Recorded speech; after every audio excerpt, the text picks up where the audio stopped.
하나님이여 우리에게 믿음을 더하여 주시옵소서. 찬송가 405장으로 하나님께 찬송 올려드립니다.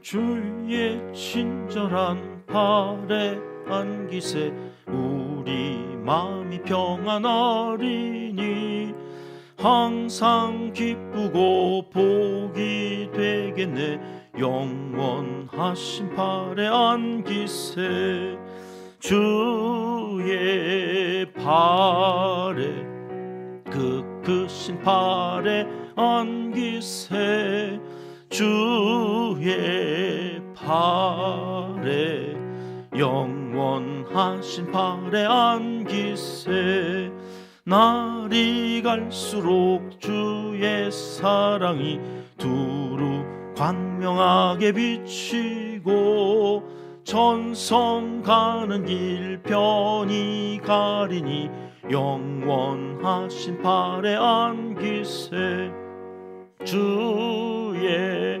팔에 그 크신 팔에 안기세 주의 팔에 영원하신 팔에 안기세 주의 보좌로 나아갈 때에 기뻐 찬미 소리 외치고 겁과 두려움 없어지리니 영원하신 팔에 안기세 주의 팔에 그 크신 팔에 안기세 주의 팔에 영원하신 팔에 안기세. 아멘. 새벽 주시는 하나님의 말씀은 이사야 33장입니다 2절 말씀 함께 읽겠습니다. 여호와여 우리에게 은혜를 베푸소서. 우리가 주를 앙망하오니 주는 아침마다 우리의 팔이 되시며 환난 때에 우리의 구원이 되소서. 아멘. 하나님을 믿는 우리의 눈에도 하나님이 다스린다고 하시는 이 세상이 왜 이렇게 돌아가나? 아니 하나님이 살아 계시다면 이런 일들이 일어날 수 있는 건가? 이런 이해할 수 없는 일들이 우리가 살아가는 세상에 너무나 많이 일어나고 있습니다. 우리는 흔히 그때에 우째 이런 일이, 이사야 선지자보다 약 100여 년 후에 이제 활동하게 되는 하박국 선지자를 우리가 잘 알고 있죠. 그가 한탄하는 내용이 무엇입니까? 하나님께서 이제 남유다를 갈대아 이 바벨론 사람들한테 붙여서 다 잡혀가고, 예레미야 선지자가 동시대 사람이었는데 그를 통하여서는 70년이라고 아예 못을 박아버려요. 노예로 70년 생활하고 돌아오게 될 거다. 그때에 하박국이 하나님께 두 가지 질문을 하잖아요. 하나는 어찌하여, 하나님 어찌하여 이런 일들이 일어납니까? 이해가 안 되는 거예요. 아니 우리가 다 잘했다는 거 아니야. 우리가 좀 한두 개 잘못한 거 인정. 그런데 그러면은 우리가 그렇게 잘못해서 혼낼 거면 최소한 잘못하지 않은, 또는 하나 잘못한 그들에 의해서 혼이 난다면 아유 우리가 이렇게 잘못하니까 그래도 우리보다 나은 저들이 와서 우리를 혼내는구나 이럴 텐데, 우리에 비하면 한 100배는 더 잘못한, 그것도 이방인 바벨론 사람들한테 우리가 그렇게 당한다고? 말이 돼? 이런 마음이 들었던 거예요. 어찌하여 뭐 묻은 개가 뭐 묻은 개한테 뭐라고 한다는 것은 니나 잘해 이런 얘기잖아요. 바벨론을 통해서 우리를 막대기로 때리는 것처럼 훈계하신다고? 이게 이제 말이 안 된다고 생각한 거예요. 어찌하여. 또 한 가지 질문이 뭐예요? 어느 때까지죠? 언제까지? 하나님의 이 불공평하고 불의한 말도 안 되는 이 일이 도대체 언제까지 있을 것입니까? 막 따져 묻는 내용이 하박국 선지자의 1장에서 하나님 앞에 질문하는 내용인데요. 하나님이 이렇게 불공평하신 분인 줄 몰랐다. 그런 생각 한 번도 해보신 적 없으실까요? 많지요? 네. 왜 나한테 이러시나? 아니 왜 우리한테 이러시나? 하나님께서 하시는 그 일들을 우리가 다 이해할 수 없다는 그 말이 오늘 33장 1절의 말씀이에요. 2절 읽었는데 1절 말씀 한번 같이 읽어봐요. 너 학대를 당하지 아니하고도 학대하며 속이고도 속임을 당하지 아니하는 자여, 화 있을진저 내가 학대하기를 그치면 네가 학대를 당할 것이며 네가 속이기를 그치면 사람이 너를 속이리라.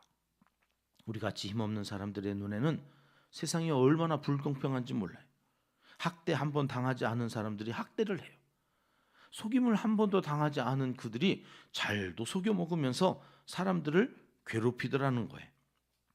이 당시 이렇게 살았던 사람들이 누구냐면 아수르죠. 아수르. 당시 이 지역의 패권을 잡고 북이스라엘과 남유다를 공포에 떨게 만들었던 저 아수르 사람들은 한 번도 침략을 당한 적이 없어요. 근데 저들은 밥 먹듯이 침략해. 이웃 나라들을 얼마나 괴롭히는지 그것도 잔혹하기가 이루 말할 수 없이. 속임을 당한 적이 없어. 그런데 물 마시듯이 남을 속여가면서, 사네입이라고 하는 이 왕이 얼마나 무서웠던지 히스기야 왕이 하라는 대로 다 해요. 조공도 바치고 뭐 보물 있으면 다 갖다 바치면서 우리 좀 봐주세요. 그 비유 거슬리지 않기 위해서 막 할 때는 안 쳐들어올 것처럼 속여먹고는 18만 5천 명을 끌고 예루살렘 성을 포위하잖아요. 그럼 얼마나 살이 떨렸겠습니까? 이런 여지껏 우리가 다 했는데 조공도 바치고 안 한 게 없는데, 이러니까 저 말이 나온 거예요. 학대를 한 번도 당하지 않고 학대하고 속임을 이렇게 당하지 아니하는 자가 이게 밥 먹듯이 이렇게 물 마시듯이 속이고 있는 이때에 도대체 하나님은 뭐 하시는 것입니까? 이제 그런 마음이 든다는 거지요. 그런데 하나님이 그 다음에 뭐라고 그러세요? 화 있을진저, 화 있을진저. 호의, 이 말이 무슨 말이에요? 야, 하나님은 그런 불의를 그냥 보고 넘어가시는 분이 아니시다. 하나님이 반드시 심판하신다. 문제는 뭐예요? 내가 원하는 때에 이루어지지 않는다는 거예요. 바로 그러면 심판하시지. 아니 이렇게 학대를 18만 5천 명이 쳐들어와가지고 우리를 위협하는데도 하나님 아무런 조치도 안 하시고 가만히 보고만 계시네? 화 있을진저. 아니 화 있을 거면 빨리 화가 있어야지. 왜 아무것도 안 하시고 있느냐? 그런 얘기죠. 그래서 하반절 보세요.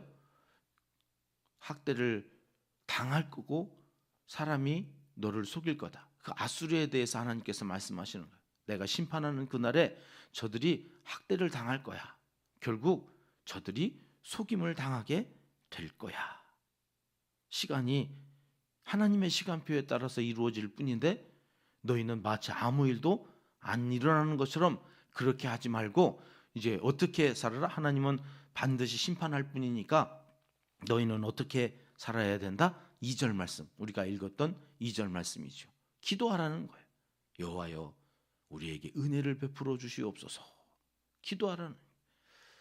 하나님이 불공평하다고 원망하고 불평하지 말고 하나님이 안 도와주시네? 그리고 바알에게 가고 아스타로스에게 가고 엉뚱한 데 가서 애굽을 의지하고 그러지 말고 오직 하나님만 앙망하면서 하나님만을 바라면서. 올해 우리의 표어는 믿음인데 작년 우리 표어가 뭐였죠? 하나님이 우리에게 은혜를 베풀어 주시옵소서요. 은혜. 담임 목사 첫 1년 하나님께서 은혜 베풀어 주시 아니하시면 어떻게 목회를 해 나갈까? 하나님 우리 은평교회 은혜를 베풀어 주시옵소서. 리더십이 바뀌면 혼란스럽고 그 틈을 마귀가 타면 하나님 우리 은평교회 여지껏 하나님께서 공들이셔서 여기까지 인도해 오신 이 교회 어찌 하실 것입니까? 하나님 은혜를 베풀어. 이게 저의 마음이었어요. 근데 그 은혜를 아무리 베풀어도 믿음이 없으면 모르는 거예요. 지가 잘나서 묘자리 잘 써가지고 조상신 잘 섬겼더니 야 우리 가문이 복 받는 줄 알고 살아가는 이 어리석은 인생들에게 믿음을 더하여 주시옵소서. 모든 것이 하나님의 은혜였음을 아는 사람이 이 믿음이 있어야 그것을 알고 감사하며 살아가는 거다. 하나님께서 은혜를 베풀어 주시기를 기도하라는 거예요. 우리가 주님만을 앙망하오니. 그러면서 뭐라고 그래요? 주는 아침마다 뭐가 되어달라고요? 우리의 팔이 되어 주시라. 팔이라고 하는 것이 능력을 상징하는 거거든요. 주의 팔. 하나님 나는 팔이 없습니다. 뭔 말이에요? 나는 능력이 없습니다. 나는 아무것도 아닙니다. 하나님이 언제마다요? 아침마다. 어제 오후 예배 때 말씀드렸나요? 오늘 우리의 구원을 막는 것은 어제 받은 은혜로 살려고 하는 게으름 때문이다. 오늘 아침은 오늘 아침 주시는 은혜로 살아야 돼요. 어제 하나님이 나의 팔이 되어 주셨다고 오늘도 나의 팔이 되어 주시는 게 아니라 오늘 내가 하나님 앞에 구해야 되는 거예요. 어제 아침에 주셨던 하나님의 팔 말고요. 하나님 오늘도 하나님의 팔이 필요합니다. 주는 아침마다 거기다 동그라미 쳐놓으세요. 주는 아침마다 나의 팔이 되어 주소서. 오늘도 우리의 이 기도가 오늘 하루를 살아가는 우리의 능력이 되고 힘이 되고 우리의 자랑이 되고 하나님을 간증하는 하나님의 영광을 드러내는 하나님의 사람들의 삶이 되어야 할 거다. 그래서 오늘 찬송은 주의 친절한 팔에 안기세. 그 주의 팔에 안길 때에 참된 평안이 우리에게 오는 거거든요. 뒤에 이어지지요. 환난 때에 우리의 무엇이 되어달라고요? 구원이 되어 주소서. 그 구원의 그 하나님이 주시는 구원의 확신이 여러분 우리를 용기 있게 하는 거예요. 담대하게 골리앗 앞에 나가서 여호와 체바오트 그 이름으로 물맷돌 하나 던지는, 오늘 또 세상을 향하여서 그의 이름으로 담대히 나아가는 하나님의 사람들이 되시기를 주님의 이름으로 축복합니다. 그럼 어떤 일이 일어난다고요? 3절 말씀입니다. 같이 읽을게요. 요란한 소리로 말미암아 민족들이 도망하며 주께서 일어나심으로 말미암아 나라들이 흩어졌나이다. 이 말씀대로 됐죠. 18만 5천 명이 그렇게 속여먹고 와가지고 예루살렘을 진쳤을 때 히스기야가 이 기도 드린 거예요. 하나님이 우리에게 은혜를 베풀어 주시옵소서. 이제 36장부터 히스기야 이야기, 하나님을 의지한 사람에 대한 모델로, 하나님을 의지하지 않은 사람의 모델은 누구였어요? 아하스 왕. 앞에서 우리 햄버거의 샌드위치라고 그랬잖아요. 그죠? 빵 2개가 있는데 그 사이에, 지금 그 사이에 들어가 있는 그 뭐 야채도 있고 패티도 있고, 이제 그거 마지막 단계에 온 거예요. 내일과 내일 모레는 그 결론 부분이에요. 그 결론. 오늘 그러기 전에 하나님께서 어떤 분이시라고 말씀하시느냐? 은혜를 구하는 자에게 은혜를 베푸셔서 너를 괴롭히고 네가 불공평하다고 여겼던 모든 것들을 다 하나님께서 얼마나 공평하신 분이신지를 알게 하며 사내립이 18만 5천 명을 데리고 왔다가 어떻게 됐어요? 하루 저녁에 다 이 역사에 안 나온다고. 뭐 싸운 뭐가 있어가지고 대형 박물관에 가면 그런 역사적인 기록은 없고, 사내립이 18만 5천 명 하루아침에 다 죽고 고국으로 도망갔다가 아들들에 의해서 살해됐다고 하는 사실만 기록되어져 있는 거예요. 그때 무슨 일이 일어났는지는 하나님이 하셨기 때문에 이 이야기는 성경에만 나온다. 그렇게 말씀드렸던 거 기억하시려나요? 18만 5천 명을 하나님께서 다 흩어버리십니다. 하나님이 심판하시겠다고 하신 그대로 그 말씀이 이루어져 가는 거죠. 우리는 오늘 또 이 하나님을 믿는 거예요. 나의 하나님으로 앙망하며 우리의 기도 제목을 내어드리고, 그리고 용맹스럽게 또 하루를 하나님이 맡겨주신 자리로 나아가 하나님의 영광을 위하여 살아가는 사람들, 여러분 그들에게 이렇게 말씀하십니다. 6절 말씀입니다. 같이 읽겠습니다. 네 시대에 평안함이 있으며 구원과 지혜와 지식이 풍성할 것이니 여호와를 경외함이 내 보배니라. 아멘. 거기 밑줄 그어놓으세요. 여호와를 경외함이 내 보배니라. 오늘도 그 보배 가지고 세상으로 나아갈 때 여러분, 임마누엘의 복입니다. 평안함이 있으며 구원도 있고 지혜도 지식도 있는데 그냥 있는 게 아니라 풍성하게 하나님을 주실 때에 풍성하게 주시는 분이에요. 그 어떤 것보다도 오늘 이 새벽 주시는 이 평안함과 구원과 지혜와 지식이 풍성한 여호와를 경외함이 보배인 줄 알고 그 보배로 내가 얼마나 위대하고 내가 얼마나 귀한 존재인지를 확인하고 나아가셔서 그 어떤 상황 앞에서도 절대로 비굴해지지 않기, 그 어떤 것 때문에도 두려워서 그 영광을 드러내는 일에 소극적인 인간이 아니라 오늘 또 하나님 나에게 이 보배, 그 보배를 안고 나아가 다윗처럼 용맹스럽게 하루를 승리의 노래를 부르며 살아가는 하나님의 사람들로 살아가시기를 이 새벽 하나님은 간절히 원하시고 계십니다. 기도하겠습니다. 하나님 아버지, 이 보배로운 믿음을 주셔서 이 새벽에도 주님 성전에 올라 기도하게 하시니 감사합니다. 기도하는 이들마다 하나님을 경외하는 이에게 약속하신 평안과 구원과 지혜와 지식이 풍성한 오늘 하루의 삶을, 아니 남은 인생의 삶을 살아가며 우리의 자녀 손들에게도 이 믿음 유산으로 잘 물려줄 수 있는 하나님의 사람들이 다 되게 하여 주시옵소서. 이제 못다한 기도를 주님 가르쳐 주신 기도로 하려오니 하늘에 계신 우리 아버지, 아버지의 이름을 거룩하게 하시며 아버지의 나라가 오게 하시며 아버지의 뜻이 하늘에서와 같이 땅에서도 이루어지게 하소서. 오늘 우리에게 일용할 양식을 주시고 우리가 우리에게 잘못한 사람을 용서하여 준 것 같이 우리 죄를 용서하여 주시고 우리를 시험에 빠지지 않게 하시고 악에서 구하소서. 나라와 권능과 영광이 영원히 아버지의 것입니다. 아멘. 함께 기도할 기도 제목입니다. 오늘을 살아가기에 합당한 은혜를 허락하여 주시옵소서. 여호와를 경외함이 얼마나 큰 복인지 그 보배를 오늘 또 확인하는 한 날이 되어지기를 위해서 기도하고 나아가겠습니다.